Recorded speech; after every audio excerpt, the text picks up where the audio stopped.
you want to play an evil character, huh? Don't. That's it.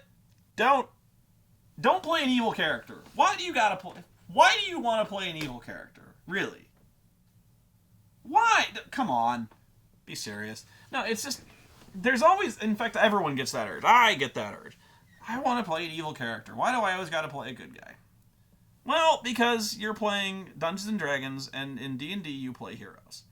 That's it. You're trying to play generally heroic guys. That's the answer.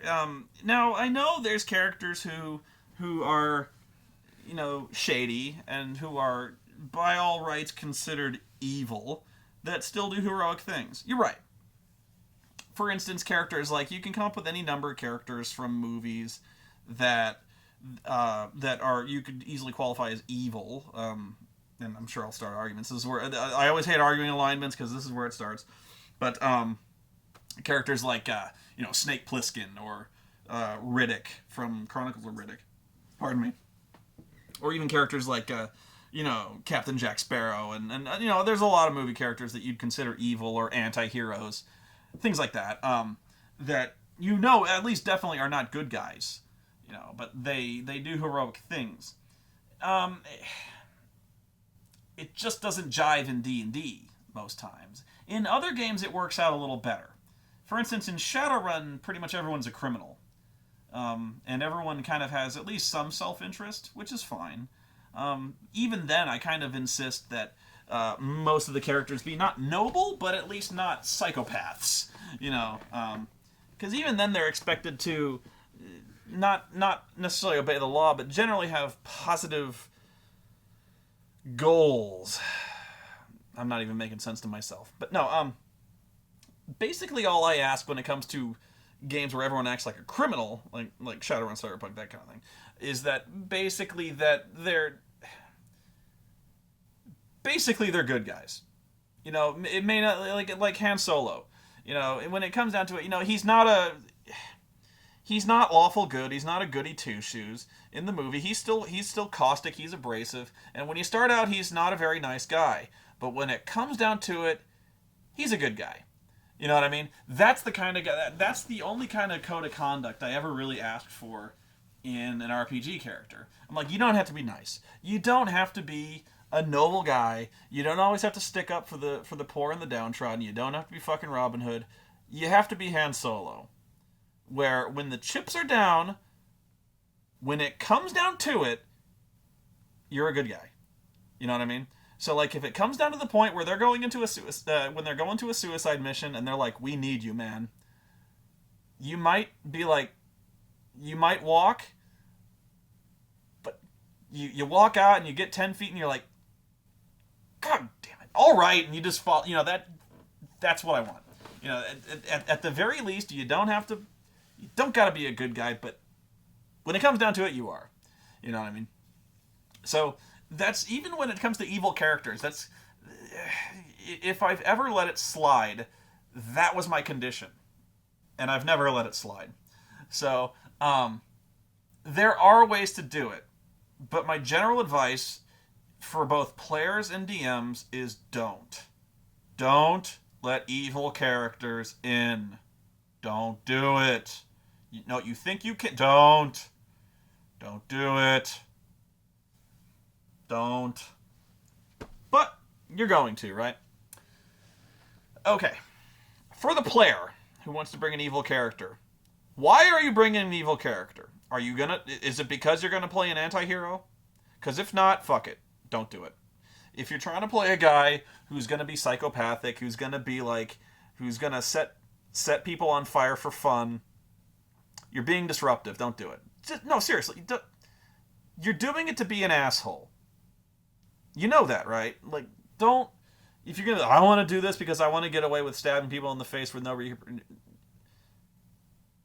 You're being a dick.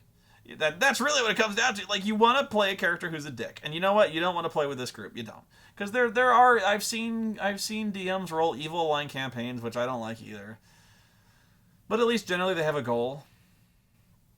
But when you're a player, and you want to bring an evil character, there are ways to do it where there's not necessarily going to be a personality conflict. Okay, first questionnaire: is there a cleric and is there a paladin? If the answer to either one of these is yes, no.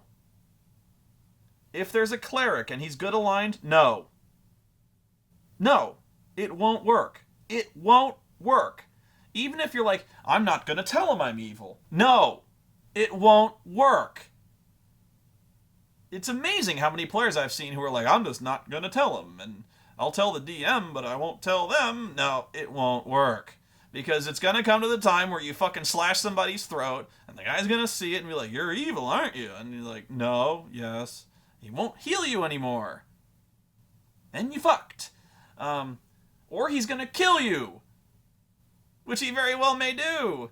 And if that's, I don't know if some people want that to happen, like they want to cause it, but you're being disruptive. You know, I don't know what the urge is. If there's a plot reason, okay, I get it. But sometimes they just want to do it to piss people off. I never understood that.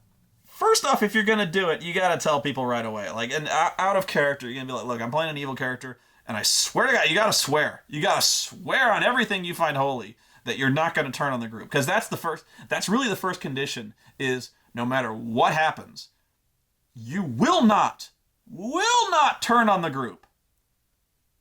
Never. That's the condition. I know it's like, but I'm evil. I would turn. No, you wouldn't.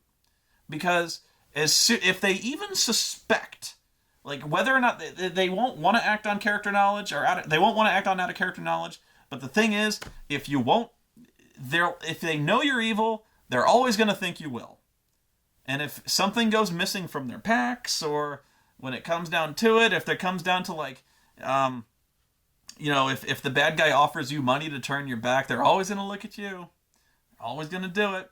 And they're never going to trust you. And they're always going to keep you out of things. And you're going to be that guy sitting over there not doing anything because nobody trusts you. And when it comes down to getting healing, you're going to be the last one in line. You know, it's a label. And the thing is you got to be honest, but they're never going to trust you. So out of character, there's got to be some kind of understanding that no matter what happens, the group is the group. You know, that you never go against the group. And that's what I mean by saying, like, people drop out of games early or they walk out on alignment grounds and stuff like that. You don't do that in the middle of the adventure. You don't. The group has to stick together until there's a time when there's a down period. You know what I mean? Then you can shake things up. When things aren't going to shit, when you're not in the shit, then you keep the group together. That's it. So there's a lot of the group thing is when it comes to characters, the group only sticks together as long as they trust each other. So if you're bringing an evil character in there, as soon as if they don't know you're evil and then they find out you're evil, the trust is gone. You're out. It's gone. So the other thing is if you tell them you're playing an evil character, now you're playing an evil character and they have no reason to trust you. So now you have to basically give them an out of character oath that you're like, look, okay, I make you a promise as a player, and whether or not they believe you then is that's your problem. But like, then you have to like promise, like, no matter what happens, you guys are sacrosanct. You're not going to get touched by this. Nothing I do will reflect back on you, and that's a big promise.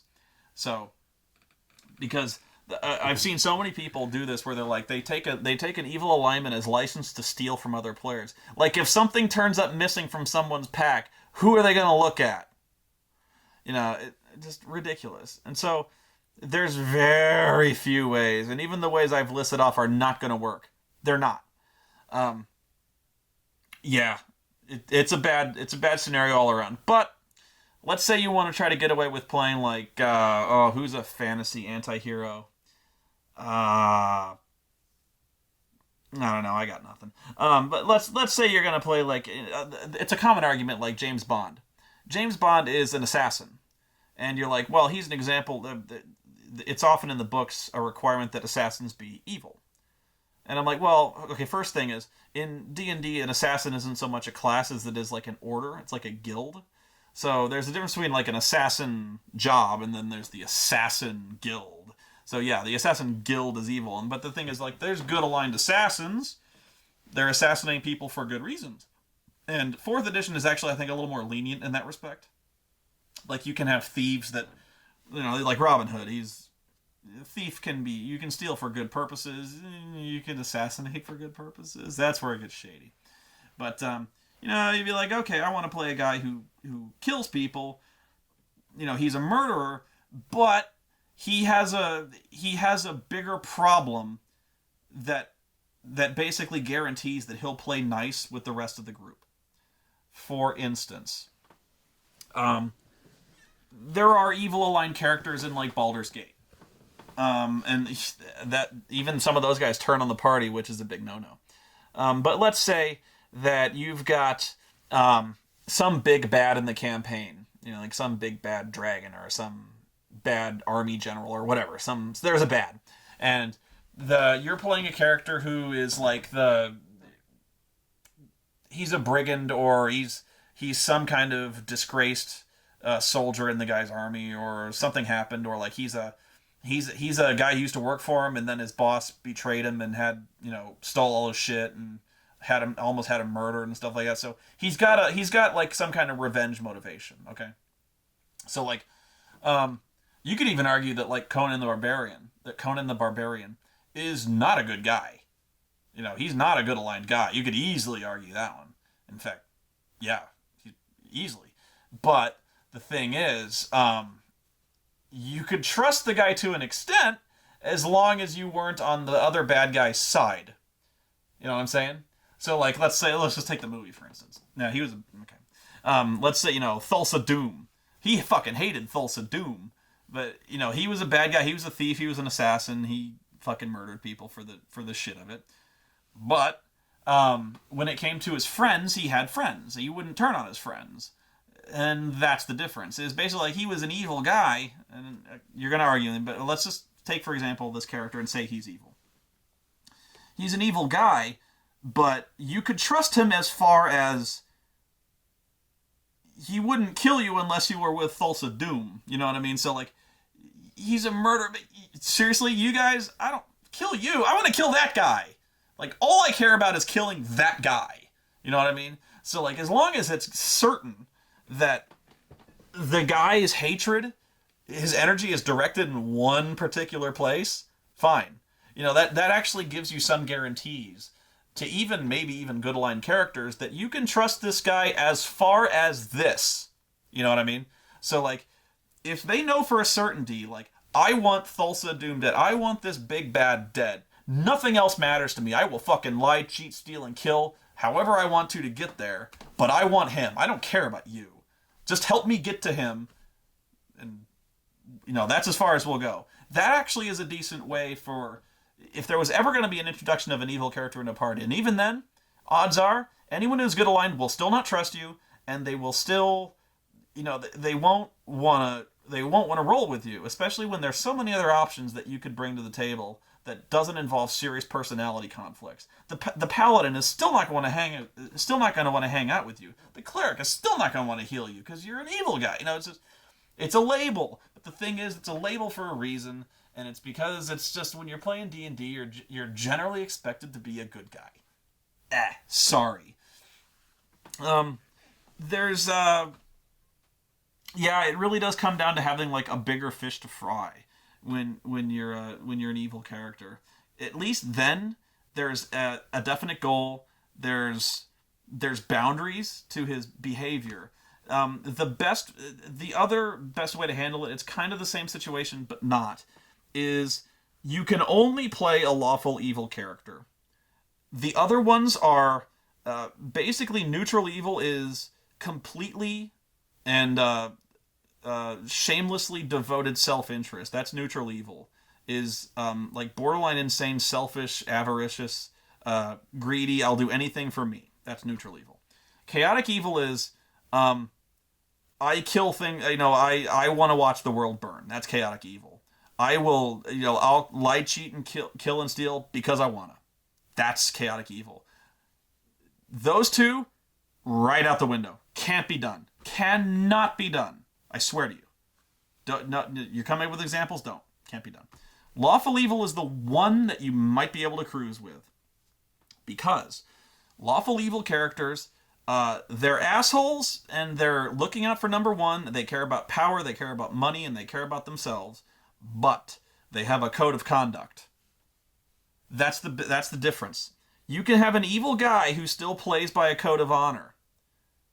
And a group can trust that as far as the code of honor extends. So, you can have let's say you have a Black Knight he's a bad guy, he's a dick. He's out for himself, he cares about glory, and he cares about money, and he cares about women, and he's going to do anything he can to get that. But he still plays by the rules of a knight. He's still polite. He's still, he still acts with a code of chivalry as far as that goes.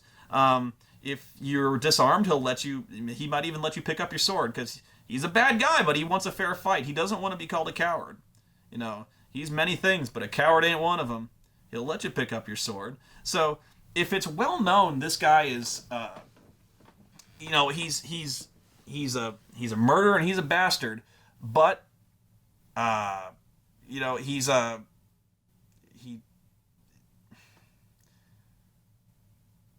lot of things, but he's not a liar. You know what I mean? That's the kind of thing a lawful evil guy is kind of the evil you know. It's the kind of guy where he's lawful. He plays by rules. He has rules. So that he won't go against he has a line. He has a line he won't cross. And that line might be very shady, it might be very indistinct, but it's a line nonetheless. So, if he gives his word, he'll keep it. That's what I mean. So, if the lawful evil character, I'll explain why this doesn't work. If the lawful evil character says, I swear to you, on my honor and on my life, and on, God, the holy book of whatever God I worship, I will not betray you for any reason, ever. The most blanket, up and down, I swear to everything oath, and he may mean it. He in fact, he probably does mean it. Thing is, though, it's just, the players still have no reason to trust this guy. It's in character. I mean, in character, they don't know he's lawful evil. They don't know that, he's they may know he's a bad guy. In fact, reputation precedes him. But they don't know. If they ever find out that he's a bad guy, he's a murderer or whatever, it's going to catch up with you. But they don't know that, because lawful evil's a label. You know what I mean? It's a metagame label that's slapped on the guy. It's not written on his forehead. You can trust this guy if he gives his word. It's so hard to get that concept across, because it's sensible that way, because if I'm a bad guy, let's say I'm an evil guy, which I might be, and I promised, if you turn your back, I totally won't stab you there. I won't stab you in the spine. I swear. I probably do mean that. I probably am telling the truth, but I've done it before. I don't know. Evil characters just, if it's ever happened, it's rare. And if you think you're going to be the guy to break that mold, you're probably not. But if there's a way, it would be a common enemy or some huge goal that they are absolutely certain you will not betray them before you accomplish, or you give them your word and there's some reason that they know you'll keep it. There are detect alignment spells, and there are sense lie. So if you give an oath, there are magical ways to enforce an oath. They might trust that, but the thing is, anyone good aligned is still going to think twice about following your ass, because you're evil. And that's the bottom line. Would you follow an evil guy? I don't think so. So, good luck with that.